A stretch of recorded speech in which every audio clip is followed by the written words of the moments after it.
माँ की आखिरी इच्छा। एक बार एक बूढ़ी माँ को उसके बेटे ने एक वृद्ध आश्रम में ले जाकर छोड़ा। इस माँ का ये वही इकलौता बेटा था जिसके लिए इस माँ ने जीवन भर संघर्ष किया।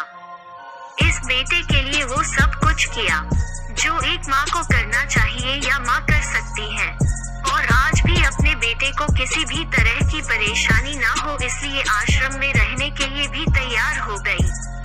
वृद्ध आश्रम में रह रही माँ हमेशा अपने बेटे को याद करती, मगर बेटा केवल साल में एक बार उसको मिलने जाता या फिर फोन पर बात कर लेता।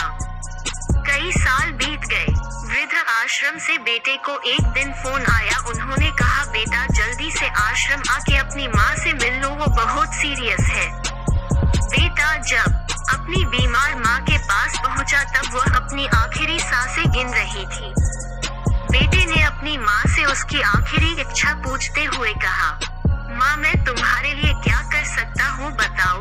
माँ ने कहा, बेटा इस आश्रम में गर्मी और मच्छर बहुत ज्यादा है, यहाँ पर कुछ पंखे लगवा देना।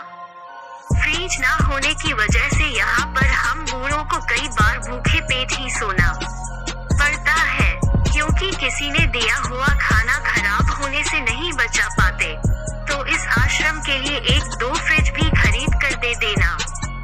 बेटे ने अपनी माँ की सारी बात सुनी और अपनी माँ से पूछा, आपने इतने साल यहाँ पर निकाल दिए पर आपने कभी भी ये बातें मुझसे नहीं कही, और अब जब आपके पास टाइम नहीं बचा है तब आप ये सब कह रही हैं, ऐसा क्यों?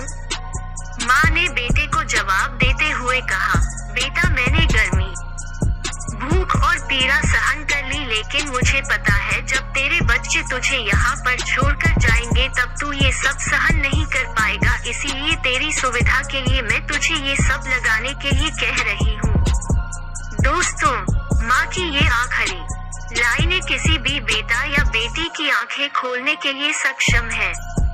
इतिहास हमेशा अपने आप को दोहराता है। अगर